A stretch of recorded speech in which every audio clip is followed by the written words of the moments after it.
Audio Jungle. Audio Jungle. అపోస్తల కార్యములు 5వ అధ్యాయము 1వ వచనం నుండి. అననీయ అనే ఒక మనుష్యుడు తన భార్య అయిన సప్పీరాతో ఏకమై పొలమమ్మెను. భార్య ఎరుకనే వాడు దాని వెలలో కొంత దాచుకొని కొంత తెచ్చి అపోస్తల పాదముల యొద్ద పెట్టెను. అప్పుడు పేతురు, అననీయ, నీ భూమి వెలలో కొంత దాచుకొని పరిశుద్ధాత్మను మోసపుచ్చుటకు సాతాను ఎందుకు నీ హృదయంను ప్రేరేపించెను? అది నీ యొద్దనున్నప్పుడు నీదే కదా. అమ్మిన పిమ్మట అది నీ వశమై ఉండలేదా? ఎందుకు ఈ సంగతి నీ హృదయంలో ఉద్దేశించుకున్నావు? నీవు మనుషులతో కాదు, దేవునితోనే అబద్ధమాడితివని వానితో చెప్పెను. అననీయ ఈ మాటలు వినుచూనే పడి ప్రాణము విడువగా వినిన వారికందరికీ మిగులు భయము కలిగెను. అప్పుడు పడుచువారు లేచి వానిని బట్టతో చుట్టి మోసుకొని పోయి పాతిపెట్టిరి. ఇంచుమించు 3 గంటల సేపటికి వాని భార్య జరిగినది ఎరుగక లోపలికి వచ్చెను. అప్పుడు పేతురు, మీరు ఆ భూమిని ఇంతకే అమ్మితిరా? నాతో చెప్పుమని ఆమెనడిగెను. అందుకామె, అవును, ఇంతకే అని చెప్పెను. అందుకు పేతురు, ప్రభు యొక్క ఆత్మను శోధించుటకు మీరెందుకు ఏకీభవించితిరి? ఇదిగో, నీ పెన్మిటిని పాతిపెట్టిన వారి పాదములు వాకిటనయున్నవి, వారు నిన్నును మోసుకొని పోవుదురని ఆమెతో చెప్పెను. వెంటనే ఆమె అతని పాదముల యొద్ద పడి ప్రాణము విడిచెను. ఆ పడుచువారు లోపలికి వచ్చి ఆమె చనిపోయినది చూచి ఆమెను మోసుకొని పోయి ఆమె పెనిమిటి యొద్ద పాతిపెట్టిరి. సంఘమంతటికిని ఈ సంగతులు విని వారికందరికీ మిగులు భయము కలిగెను. ప్రజల మధ్య అనేకమైన సూచక క్రియలను మహత్కార్యములను అపోస్తుల చేత చేయబడుచుండెను. మరియు వారందరూ ఏకమనస్కులై సొలొమోను మంటపంలో ఉండిరి. కడమవారిలో ఎవడునూ వారితో కలుసుకొనుటకు తెగింపలేదు. కాని ప్రజలు వారిని ఘనపరచుచుండిరి. పురుషులను స్త్రీలను అనేకులు మరి ఎక్కువగా విశ్వాసులై ప్రభువు పక్షమున చేర్చబడిరి. అందుచేత పేతురు వచ్చుచుండగా జనులు రోగులను వీధులలోనికి తెచ్చి వారిలో ఎవని మీదనైనను అతని నీడనైనను పడవలనని మంచముల మీదను పరుపుల మీదను వారిని ఉంచిరి. మరియు యెరూషలేము చుట్టూ నుండి పట్టణముల జనులు రోగులను అపవిత్రాత్మల చేత పీడింపబడిన వారిని మోసుకొని కూడివచ్చిరి. వారందరూ స్వస్థత పొందిరి. ప్రధాన యాజకుడును అతనితో కూడా ఉన్న వారందరూ అనగా సద్దూకయ్యుల తెగవారు లేచి మచ్చరముతో నిండుకొని అపోస్తులను బలాత్కారముగా పట్టుకొని పట్టణపు చెరసాలలో ఉంచిరి.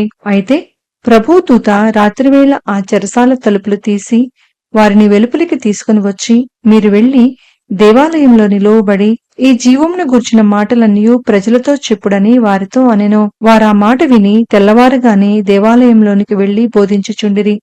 ప్రధాన యాజకుడును అతనితో కూడా నున్న వారును వచ్చి మహాసభ వారిని ఇశ్రాయేలీయుల పెద్దలందరినీ పిలువనంపించి వారిని తోడుకొని రండని బంట్రౌతులను చెరసాలకు పంపిరి. బంట్రౌతులు అక్కడికి వెళ్ళినప్పుడు వారు చెరసాలలో కనబడనందున తిరిగి వచ్చి చెరసాల బహుభద్రముగా మూసి ఉండుటయు కావలివారు తలుపుల ముందర నిలిచి ఉండుటయు చూచితిమి. కాని తలుపులు తీసినప్పుడు లోపల మాకొకడైనను కనపడలేదని వారికి తెలిపిరి. అంతటి దేవాలయపు అధిపతియు ప్రధాన యాజకులను ఆ మాటలు విని ఇది ఏమోనో అని వారి విషయమై ఎటూ తోచకయుండిరి. అప్పుడు ఒకడు వచ్చి, ఇదిగో, మీరు చెరసాలలో వేయించిన మనుషులు దేవాలయంలో నిలిచి ప్రజలకు బోధించుచున్నారని వారికి తెలుపగా అధిపతి బంట్రౌతులతో కూడా పోయి ప్రజలు రాళ్లతో కొట్టుదురేమో అని భయపడి బలాత్కారము చేయకయే వారిని తీసుకొని వచ్చెను. వారిని తీసుకొని వచ్చి సభలో నిలువపెట్టగా ప్రధాన యాజకుడు వారిని చూచి, మీరు ఈ నామమును బట్టి బోధింపకూడదని మేము మీకు ఖండితముగా ఆజ్ఞాపింపలేదా? ఇదిగో, మీరు యెరూషలేమును మీ బోధతో నింపి ఈ మనుష్యుని హత్య మా మీదికి తేవలనని ఉద్దేశించుచున్నారని చెప్పెను. అందుకు పేతురును అపోస్తులను, మనుషులకు కాదు, దేవునికే మేము లోబడవలెను కదా. మీరు మ్రానున వ్రేలాడ తీసి సంహరించిన యేసును మన పితరుల దేవుడు లేపెను. ఇశ్రాయేలునకు మారుమనసును పాపక్షమాపణను దయచేయుటకై దేవుడు ఆయనకు అధిపతినిగాను రక్షకునిగాను తన దక్షిణ హస్త బలము చేత హెచ్చించియున్నాడు. మేమును దేవుడు తనకు విధేయులైన వారికి అనుగ్రహించిన పరిశుద్ధాత్మయు ఈ సంగతులకు సాక్షులమై ఉన్నామని చెప్పిరి. వారు ఈ మాట విని అత్యాగ్రహము తెచ్చుకొని వీరిని చంపనుద్దేశించగా సమస్త ప్రజల వలన ఘనత నొందిన వాడును ధర్మశాస్త్రోపదేశకుడునైన గమలీయేలను ఒక పరిసయ్యుడు మహాసభలో లేచి ఈ మనుషులను కొంతసేపు వెలుపల ఉంచుడని ఆజ్ఞాపించి వారితో ఇట్లనెను, ఇశ్రాయేలీయులారా, ఈ మనుషుల విషయమై మీరేమి చేయబోచున్నారో జాగ్రత్త సుమండి. ఈ దినములకు మునుపు తూతా లేచి తనొక గొప్పవాడనని చెప్పుకొనెను. ఇంచుమించు 300 మంది మనుషులు వానితో కలుసుకొనిరి. వాడు చంపబడెను. వానికి లోబడిన వారందరూ చెదిరి వ్యర్థులైరి. వానికి తరువాత జనసంఖ్య దినములలో గలిలయుడైన యూదా అను ఒకడు వచ్చి ప్రజలను తనతో కూడా తిరుగుబాటు చేయ ప్రేరేపించెను. వాడు కూడా నశించెను. వానికి లోబడిన వారందరూ చెదిరిపోయిరి. కాబట్టి నేను మీతో చెప్పినదేమనగా, ఈ మనుషుల జోలికి పోక వారిని విడిచిపెట్టుడి. ఈ ఆలోచన అయినను ఈ కార్యమైనను మనుషుల వల్ల కలిగినదాయన అది వ్యర్థమగును. దేవుని వల్ల కలిగినదాయన మీరు వారిని వ్యర్థపరచలేరు. మీరొకవేళ దేవునితో పోరాడు వారవుదురు సుమీ.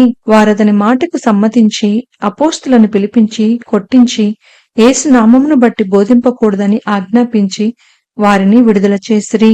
ఆ నామము కొరకు అవమానం పొందుటకు పాత్రులని ఎంచబడినందున వారు సంతోషించుచు మహాసభ ఎదుట నుండి వెళ్లిపోయి ప్రతిదినము దేవాలయంలోనూ ఇంటింటను మానక బోధించుచు యేసే క్రీస్తని ప్రకటించుచుండిరి. అపోస్తుల కార్యములు 6వ అధ్యాయము 1వ వచనం నుండి.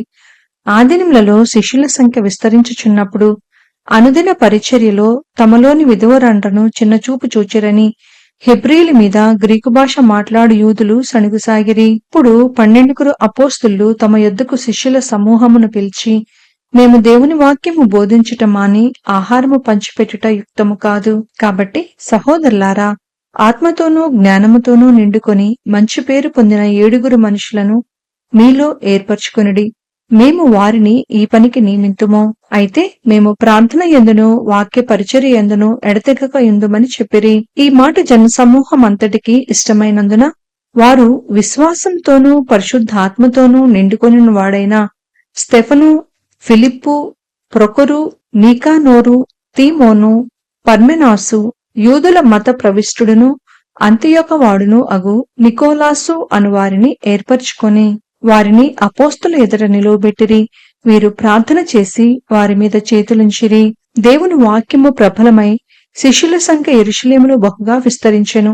మరియు యాజకులలో అనేకులు విశ్వాసమునకు లోబడిరి. స్తెఫెను కృపతోనూ బలముతోనూ నిండినవాడై ప్రజల మధ్య మహత్కార్యములను గొప్ప సూచక క్రియలను చేయుచుండెను. అప్పుడు లిబెర్తనీయుల అనబడిన సమాజంలోను, కురేనీయుల సమాజంలోను, అలెగ్జాంద్రియుల సమాజంలోను, కిలికియా నుండియు ఆసియా నుండియు వచ్చిన వారిలోను కొందరు వచ్చి స్టెఫెనుతో తర్కించిరి. కాని మాటలాడుట యందు అతడు అగపరిచిన జ్ఞానమును అతన్ని ప్రేరేపించిన ఆత్మను వారెదిరింపలేకపోయిరి. అప్పుడు వారు, వీడు మోషే మీదను దేవుని మీదను దూషణ వాక్యములు పలుకగా మేము వింటిమని చెప్పుటకు మనుషులను కుదుర్చుకొని ప్రజలను పెద్దలను శాస్త్రులను రేపి అతని మీదికి వచ్చి అతన్ని పట్టుకొని మహాసభ యొద్దకు తీసుకుని పోయి అబద్ధపు సాక్షులను నిలువబెట్టిరి.